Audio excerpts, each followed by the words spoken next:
on tour, so just good evening. And it's really exciting to be part here on the first night of Newcastle Science Week, which is very exciting, which I like to think of as Geek Week. Tagline, be there and be square. You can do both, which is really cool. So yeah, it's really exciting. So yes, I am a biologist by training, and my particular interest is movement. That's movement, singular, not movements, plural. Let's get the poo jokes out of the way, very good. So yes, there's a posh name for studying movements, which is biomechanics, bioengineering. So I went off and I just finished my PhD. It sounds really good, because I spent so many years sort of not finishing, and there are a lot of people here who just go, you finished yet? You finished yet? You finished yet? I was like, no. And now it's like, yes, I actually have. And it's brilliant. I went away and I was really sad. I got docked up on my credit card, which is really exciting. So I was a biologist lurking up at the School of Mechanical Engineering at Newcastle Uni.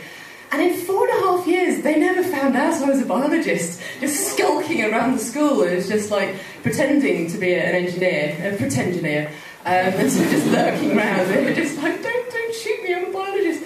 So they found out, and now I've just given the game away. Sorry, yeah, you know now, don't you? So that was fun. So I went off and did that.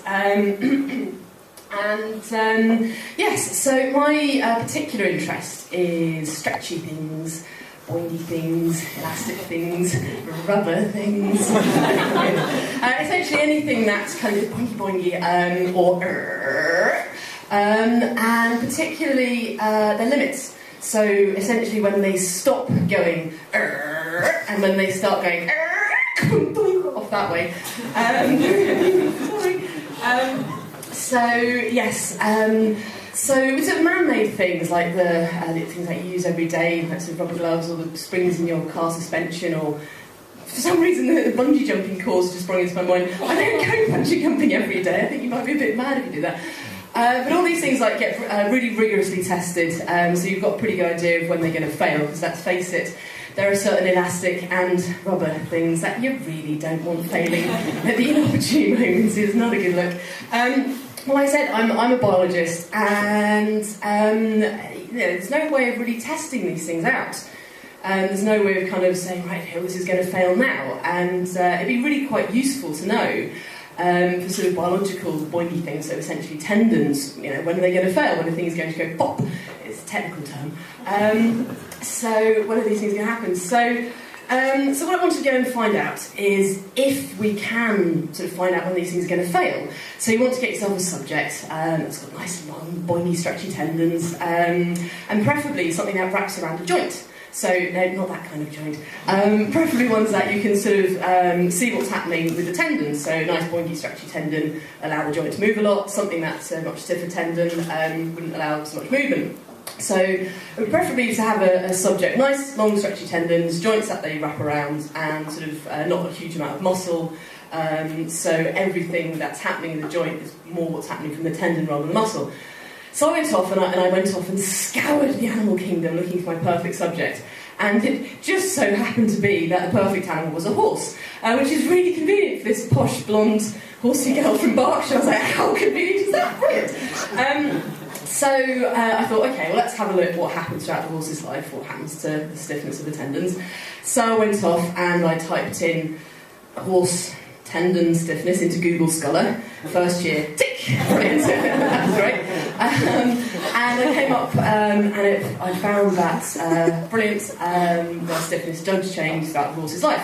And with the aid of some props, I shall now demonstrate this. So in the very young horses, and apparently in my world, youth is still represented by Dennis the Menace. So we've got very nice stretchy, boingy tendons in the young horse.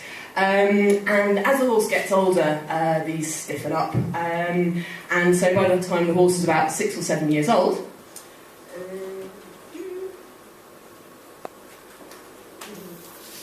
the horse settles down into its adult life of domesticity. Hey, the horse is a domesticated animal.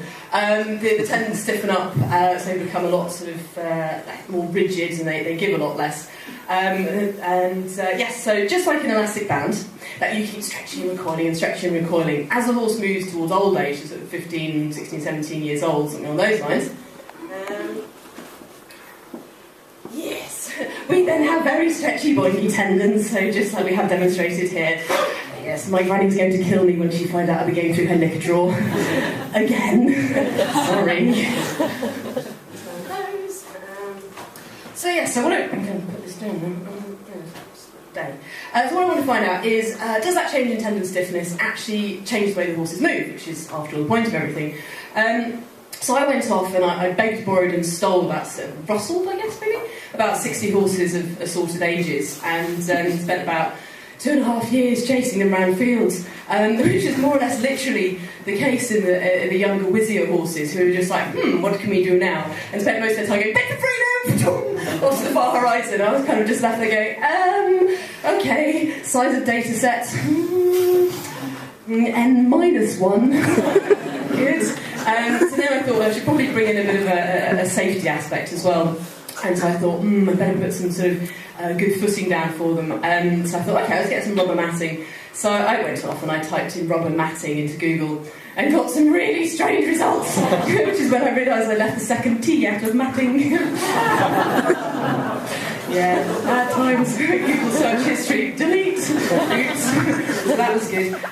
So yes, so by the time ISS were talking to me again, I went off and did that. And I found there was actually change in horses' tendon stiffness, which was really exciting, because what I started to do is build up a database of what happens throughout the horse's life and sort of kind of what should be happening. And if we find that the horse's sort of tendons are doing something a bit odd, are we going to have to sort of, get this horse to a vet, or, even if the worst comes to worst, take the horse off to that happy place farm. Funny enough, my parents never did let me go and visit Trigger. Never mind, they'd probably shot him by now, to be fair. So it's this idea of sort of, tracking things and see if we can find any difference before it happens.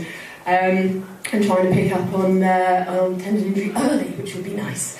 So that's pretty much what I spent the last 4.5 years doing, and it's been really fun. The idea is, can we sort of pick up on injury early by sort of looking at the way they move, or maybe using something like sort of sort of safety precautions, maybe running them on rubber mating. Either that, or they're going to let me get away with my master plan. Of replacing horses' tendons with rubber gloves, which would be good. Ladies and gentlemen, for this posh, blonde, horsey engineer from Berkshire, it's been an absolute pleasure. Thank you.